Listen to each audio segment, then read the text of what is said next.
Hello and welcome to episode 9 of Atrainability Radio, where I speak with Jen Gilroy-Cheetham about her experiences of recovering, first of all, from major surgery and then from life-threatening complications afterwards.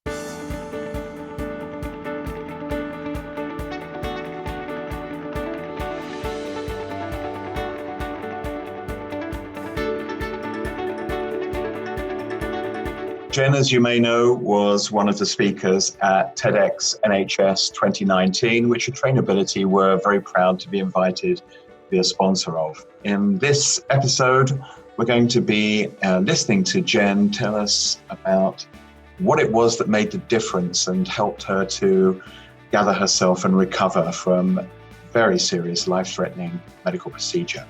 In 2017, Jen Gilroy-Cheetham's life changed forever. Just 6 months after having her second child, she was diagnosed with a rare neuroendocrine tumour. She was advised that she'd need to undergo open surgery to have half her stomach removed. Complications led to one of the darkest and scariest times of Jen's life. I just wonder if you'd be kind enough to recap and tell the listeners basically what happened to you, Jen, please. Yeah, so in 2017, shortly after having my second child, Ella, it was discovered that I had a very rare tumour in my stomach, and the decision was taken that the best next step would be to remove my stomach. So I went in to have an operation to remove half of my stomach. But when I woke from the operation, I found a surgeon standing next to the bed, and he apologised and he said he was very sorry that the operation hadn't gone to plan. It had been open surgery and not keyhole, and they'd had to remove all of my stomach, something called a total gastrectomy. Yeah. So I, went back to the ward, stayed in hospital for a week and recovered, was sent home, and then unfortunately was readmitted 3 weeks later and had a horrendous time at the hospital, followed by a really good time, so to speak, and went on to spend about 3.5-4 weeks in hospital. Gosh, that was, and here you are now, 2.5 years down the line or something, which is absolutely amazing. So, you know what we do in Atrainability is, in fact, I've been doing it this week, is out training with healthcare staff, in fact, most weeks, trying to help them understand what makes the difference really for the patient. So, the sort of behavior they can adopt. So you said, first of all, that when you were admitted in an emergency, so I think maybe you could just enlighten us a little bit on that. But then tell us, of course. First of all, I don't want to focus on the negative, but it'd be interesting to hear your side of why it didn't really, why it was quite uncomfortable and unpleasant for you, please, Jen, if that's okay. Of course, yeah, of course. So I was admitted on a bank holiday weekend, and although that shouldn't really have made the difference, I honestly believe it did.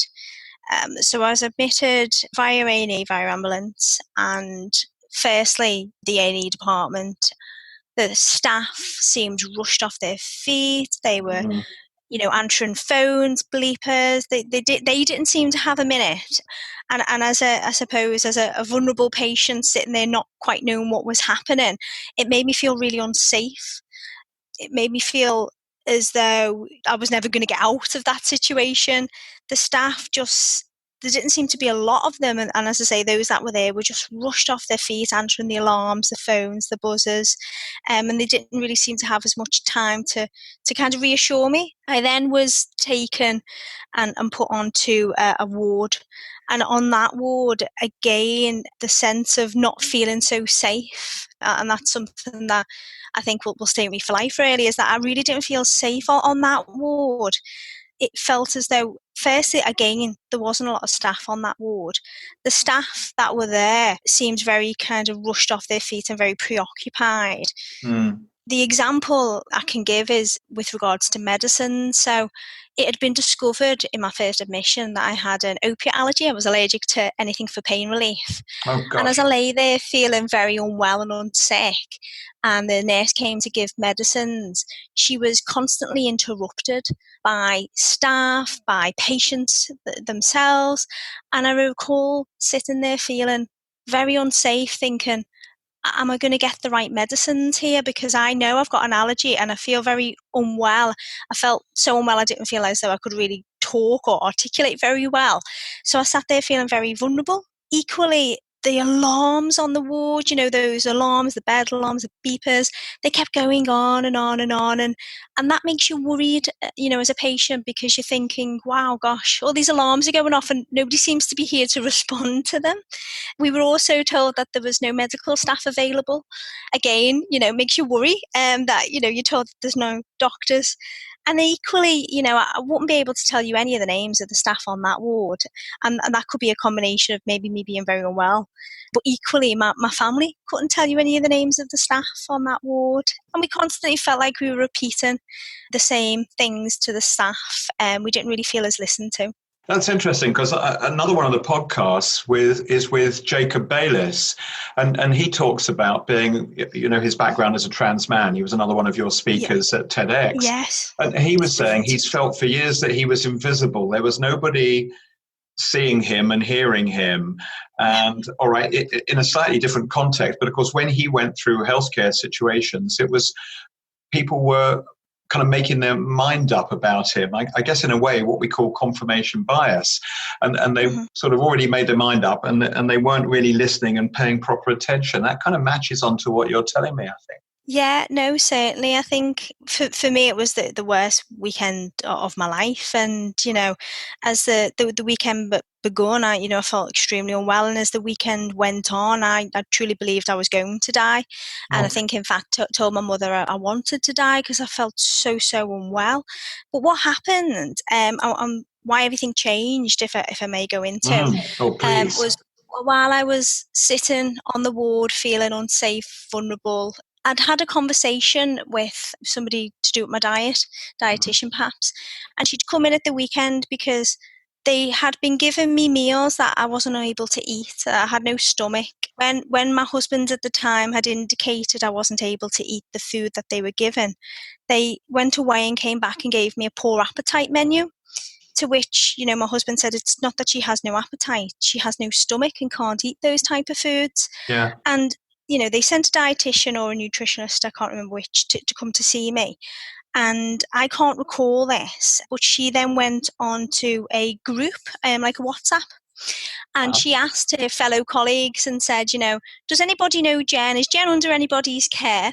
To which my nutritionist, Vida, said, hey, that's my Jen. What's my Jen doing as an inpatient in the wards? And the nutritionist, Vida, told my surgeon. And I recall quite vividly in terms of sitting on the bed, feeling hopeless, feeling as though all hope had gone, and this was going to be it. And the surgeon walked into the ward, and he came straight over to the bed. He sat down and he held my hand. I remember thinking at the time, gosh, is he allowed to do this? Nobody's done this before, I'm sure he has to alcohol or something. But he came in and he sat down and he held my hand and he said, Jen, I'm going to look after you now. And that phrase just changed everything for me. Yeah. I went from feeling, like I had no hope to feeling like there was hope. And with that, I was then transferred to another ward. And my experience of care in my mind and my experience of feeling not so safe changed to one of feeling safe. And so what can you sort of, really pinpoint how they did that? I mean, first of all, he's come in and he's made you feel like you're a real person. It's something we hear quite often is, are you a person or are you a case? And a lot of it comes down to the way you hear nurses talking about you. Oh, that's the girl with no stomach in bed 3 kind of thing, as opposed to, that's Jen, by the way, you need to know she's got no stomach and we need to look after her in a different way. And I think sometimes people forget this.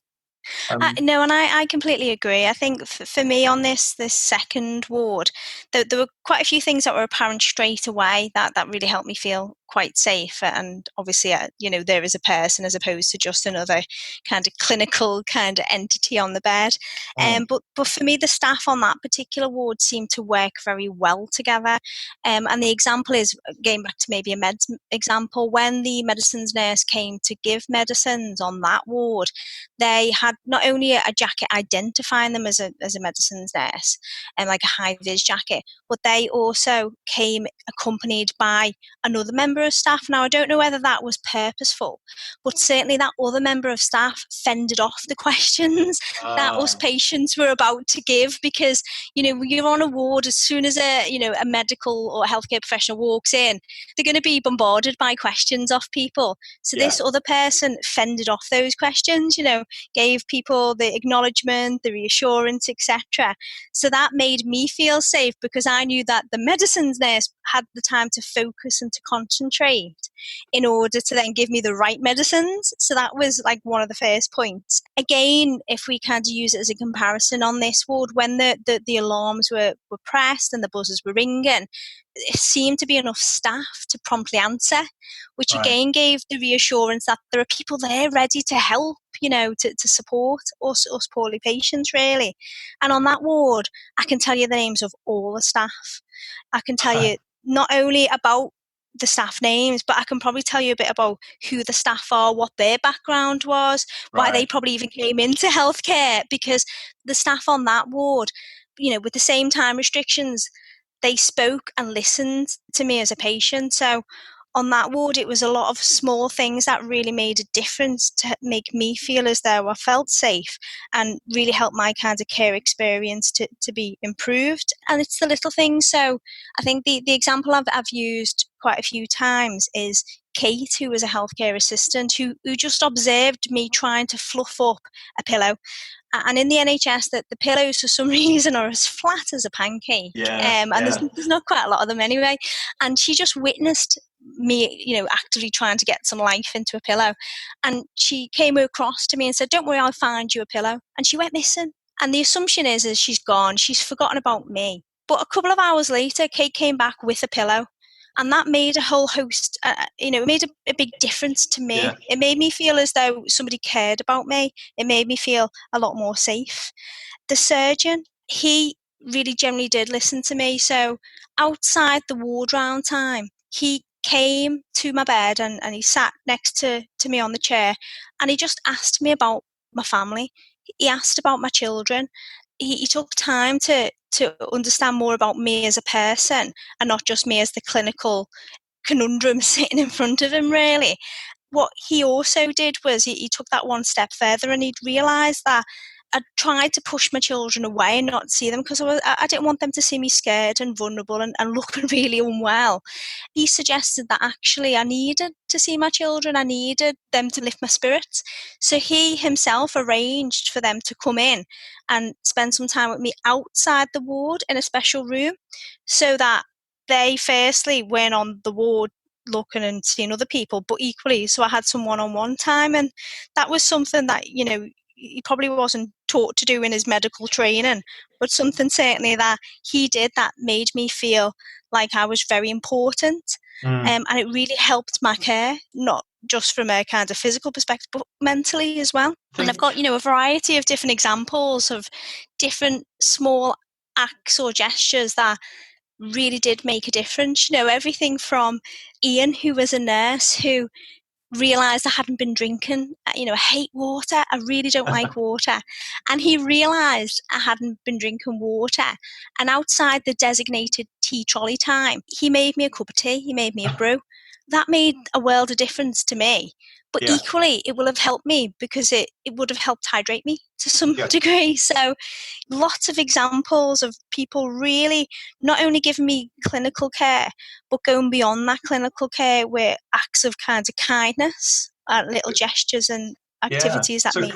Can I just come in and say, do you think the individual... No, not at all. Do you think the individual things they did took a lot of time on their part, Jen, or was it actually quite small bits of time that they used? No, very small. Going to put the kettle on to come back to give me a cup of tea doesn't take a large portion of your time. It doesn't take following an operating procedure. It doesn't, you don't need to read a 12-page document to be able to do it. It's a small activity that makes a huge difference. Mark, one of the nurses, every time he came across me, he would introduce himself again. Now, I know that sounds a little bit odd, but as a patient, you're unwell, you're not in the best place, and you are forgetful.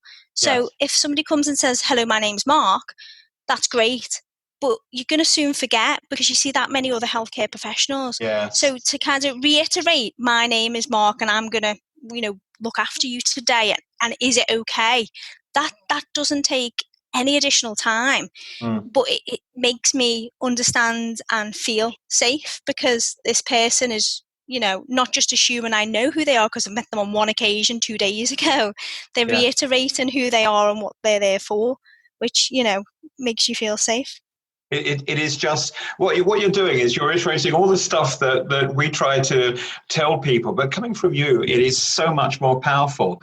And first of all, by the way, I must thank you enormously for reliving all this because I don't know how it makes you feel going over it again, but I guess knowing that it's helping other people to think, well, I could do that, and and I can help my team or my colleagues to do that.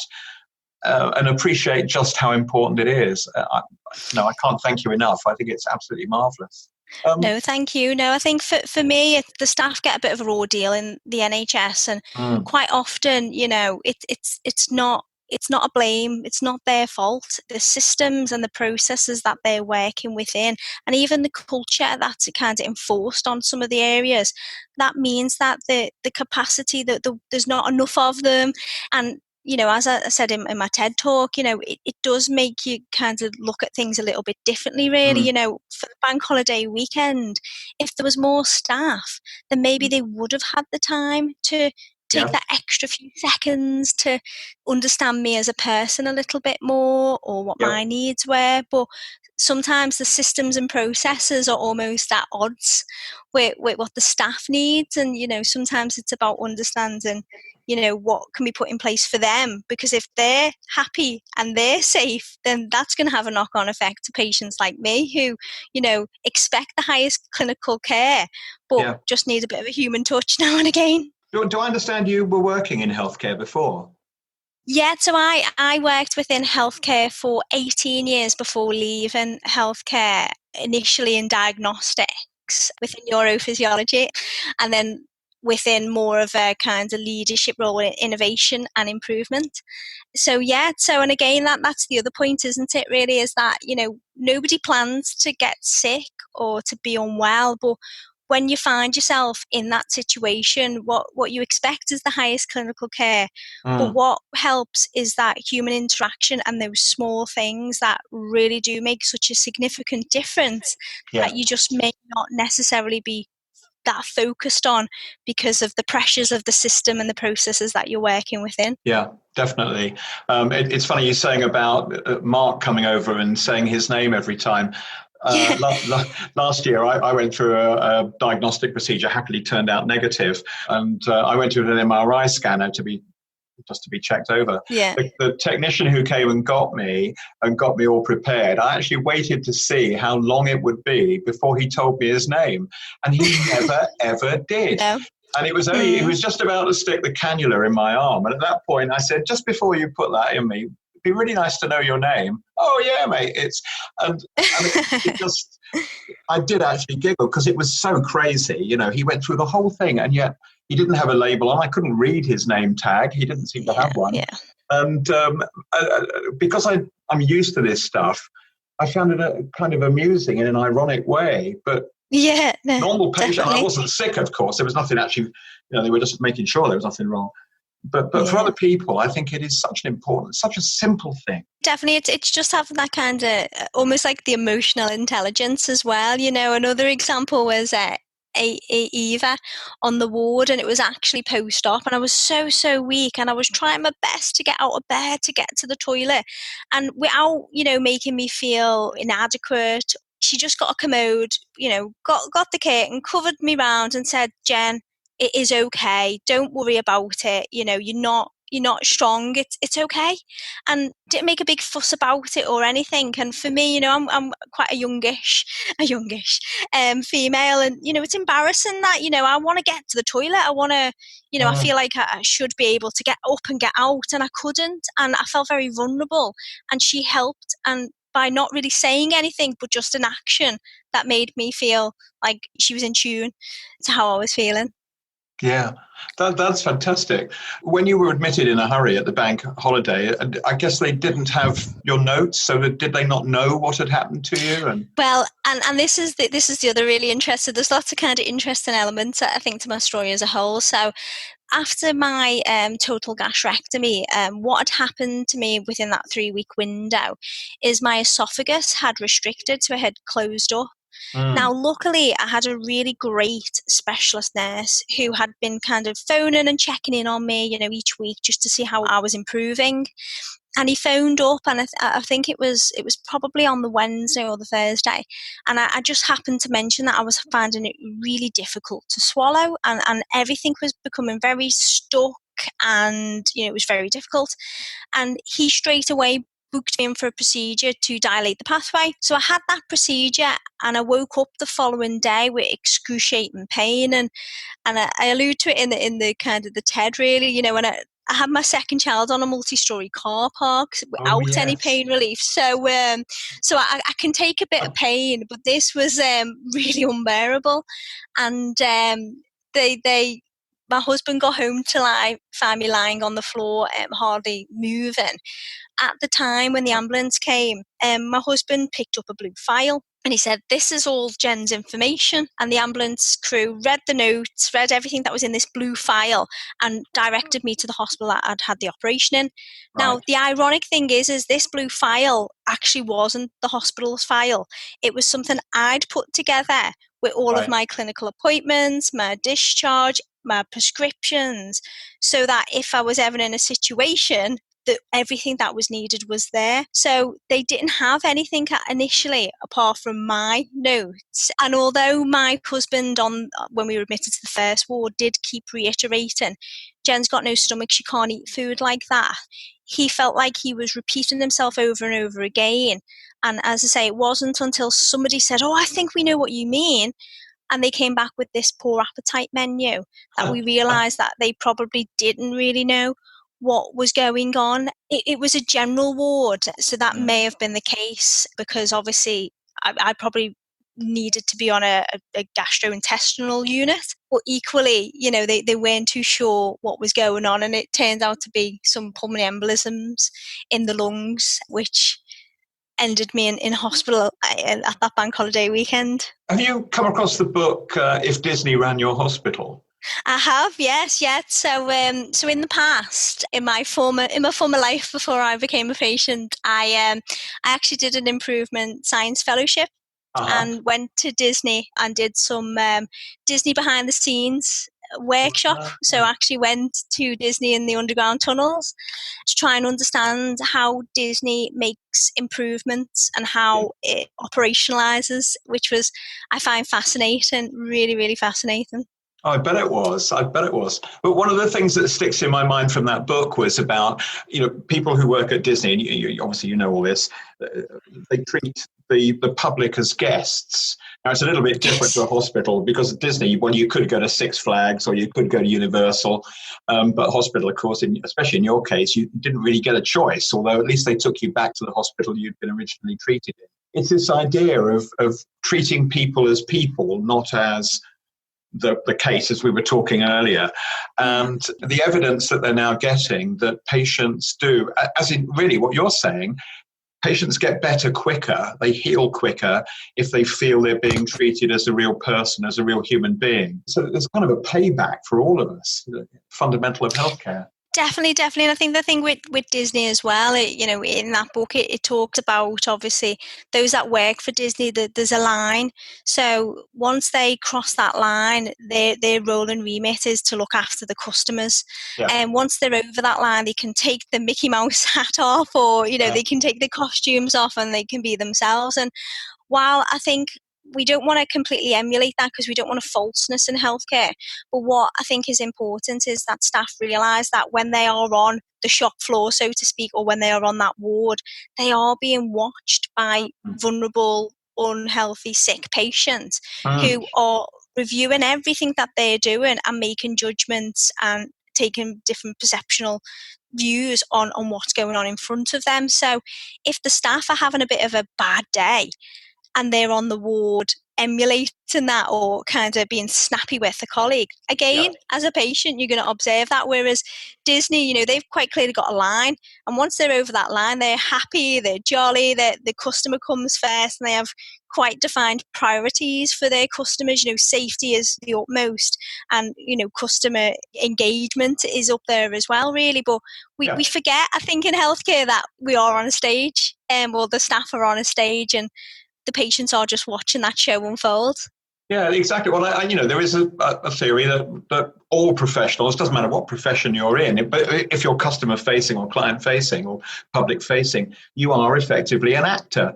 And you're acting partly for the public, the client, the customer, the patient. You're also acting for your colleagues as well. So it's like a team responsibility. And yes, it's not easy, not always to do that, but a lot of it, I think, is about composing yourself before you, as you say with Disney, before you cross that line, before you walk through the door, and rather than go, bloody traffic, solid car park, and all that stuff. You go, hello, Jen, how are you today? And it's no, definitely. Without being false, as you say.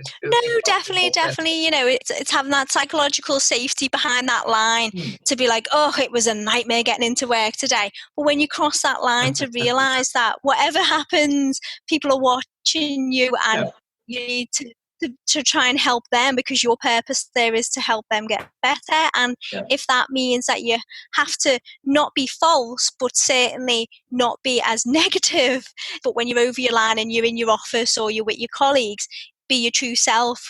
But when you're on that shop floor, just make sure that you're being the best version you can be for the patients.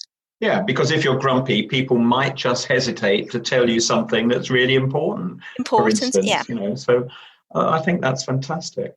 Jen, it's a privilege to listen to you and to hear your experiences. Do you have anything else you think that would be worthy of getting out? I think for me it's just to kind of reiterate that the staff, we really need to look after our staff, because if they don't have the right culture that they're working within, or the right systems and processes supporting them, then they're never going to be able to look after patients like me and make me feel safe. So I think it's just really important that those that can really focus on the staff and protecting them, so that they can then obviously look after patients like me. Jen, thank you so much. It's been an absolute pleasure. Like I said, an absolute privilege. And thank you so much for your time and sharing what must have been no problem at all. Very difficult time for you. Thank you so much. And no, thank you. No, it's been really enjoyable. Thank you so much. Thank you, Trevor. Bye-bye now. Take care. All the best. Bye. I'm very grateful to Jen indeed for taking her time to appear as a guest on Atrainability Radio. Certainly that conversation has given me plenty to think about, and in particular, her willingness to focus very much on what was positive. So you can find the show notes from this episode on our website at www.atrainability.co.uk. Within those show notes, you can find links to her TEDx YouTube video now and other useful resources. Please do help to spread the word about Atrainability Radio. Tell a friend about the show. And if you've not already done so, you can subscribe to this podcast in iTunes or wherever you get your podcasts. Until next time, I've been and I remain Trevor Dale, and this has been Atrainability Radio. Thank you.